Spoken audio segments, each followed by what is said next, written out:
Bonjour à tous, bienvenue dans votre magazine d'actualité 7 jours en Chine. On ouvre cette édition avec le Premier ministre chinois Li Keqiang qui demande à l'Union européenne de respecter les règles de l'Organisation mondiale du commerce et de reconnaître la Chine en tant qu'économie de marché.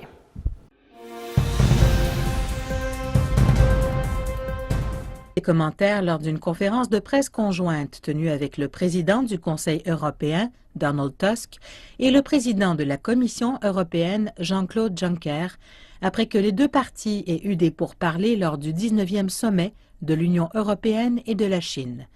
L'Union européenne et la Chine ont réduit leurs différences sur les questions de la surcapacité de production de l'acier et sur les règles de marché de l'Union européenne, mais elles ne sont pas encore parvenues à en tirer un plein accord.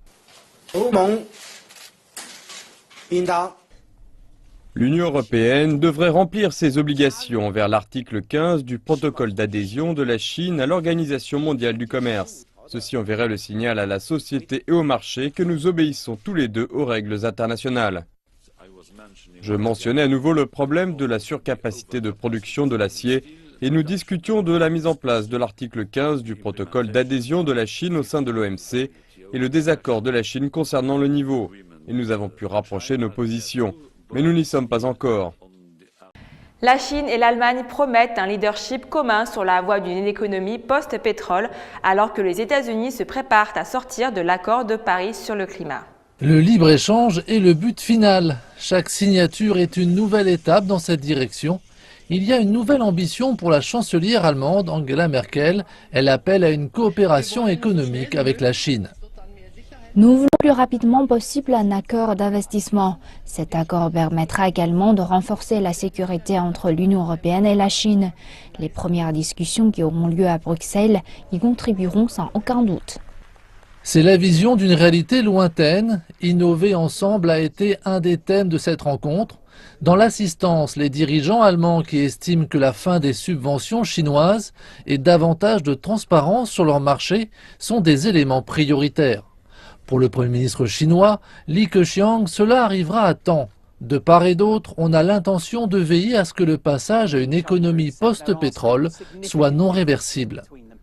Berlin et Beijing savent qu'il existe toujours des différences importantes entre les deux puissances, mais toutes deux manifestent une nouvelle volonté de compromis. Il y a un an, l'Europe s'inquiétait d'une guerre commerciale avec la Chine. Depuis l'arrivée de Donald Trump au pouvoir, cela semble beaucoup moins probable.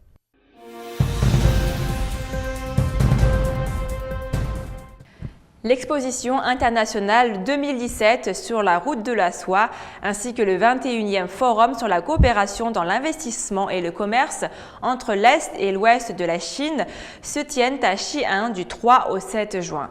Le thème de cette année est « Une nouvelle plateforme de nouvelles opportunités et un nouveau développement ». Plus de 33 dignitaires et diplomates étrangers de la Serbie, du Pakistan, de la Hongrie, de la Grèce et de la Colombie y participent. Il s'agit d'une fenêtre importante pour faciliter la coopération entre la Chine de l'Est et la Chine de l'Ouest afin de promouvoir et de mettre en œuvre plus avant la politique chinoise de développement de l'Ouest et de poursuivre l'initiative Ceinture et Route. Le vice-premier ministre Wang Yang a livré un discours clé lors de la cérémonie d'ouverture, insistant que l'initiative Ceinture et Route est une plateforme importante pour bâtir une destinée commune à tous les pays et pour améliorer la gouvernance mondiale. Des échanges économiques et commerciaux nationaux et internationaux se produiront, à côté d'expositions montrant les éléments importants de la route de la soie, comme les produits manufacturés et l'énergie verte le long de la route de la soie. Il y a un investissement entrant et sortant d'Australie. Le territoire du Nord est désireux de trouver de l'investissement chinois, d'aider au développement de la province du Shanxi et dans Ceinture et Route. Il y a tout un éventail de projets qui incluent les services médicaux et les services éducatifs. Le territoire du Nord ressemble un peu au Xinjiang. Nous avons des échelles dans ces régions qui sont utiles pour la politique de développement Ceinture et Route.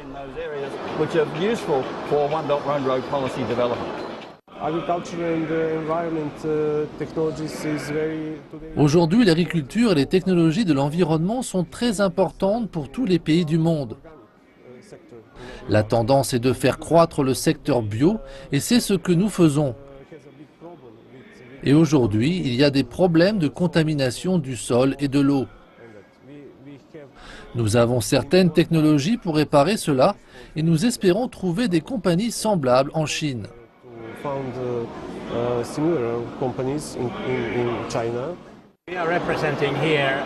Nous venons de Finlande et principalement de l'industrie des boissons, les sodas, la bière et les alcools forts. Nous sommes ici à présent parce que nous avons remarqué que les Chinois aiment les marques européennes et qu'il y a des liaisons ferroviaires entre la Finlande et Xi'an en Chine. Nous avons donc décidé de venir ici pour rencontrer des gens et discuter affaires avec des compagnies ici.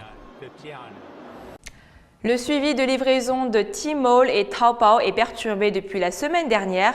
Un arrêt du partage des données et de la connexion entre SF Express et Cainiao Network Technology sont à l'origine de la perturbation. Les livraisons de produits frais tels que les cerises, les litchis et les mangues sont notamment à risque.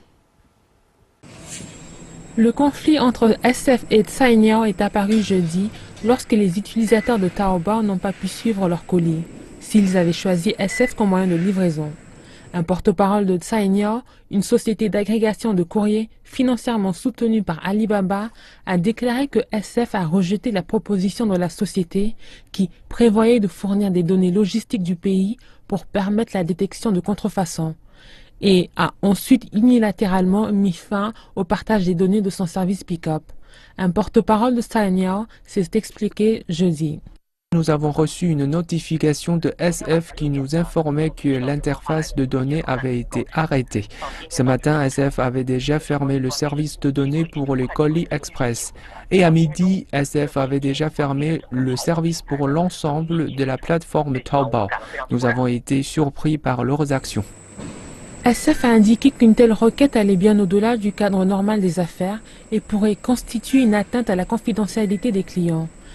Une porte-parole de SF s'est défendue, soulignant que c'est Cainiao qui a en premier retiré SF du système d'information, ce qui a d'abord affecté les services de stockage des parcelles Hive.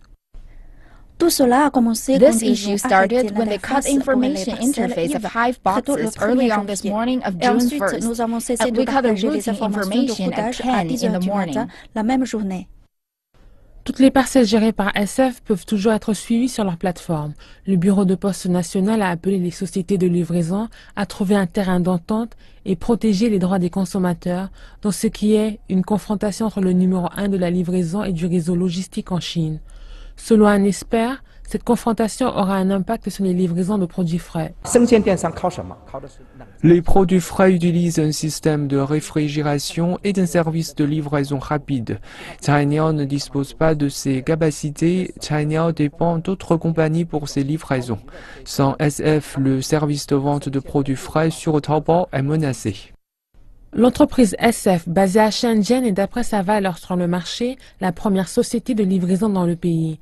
Cainiao forme un réseau de sociétés de livraison dont SF fait partie et opère sur une plateforme de données qui permet d'offrir un service plus rapide et efficace et permet également aux compagnies de gérer plusieurs livraisons dans une zone donnée.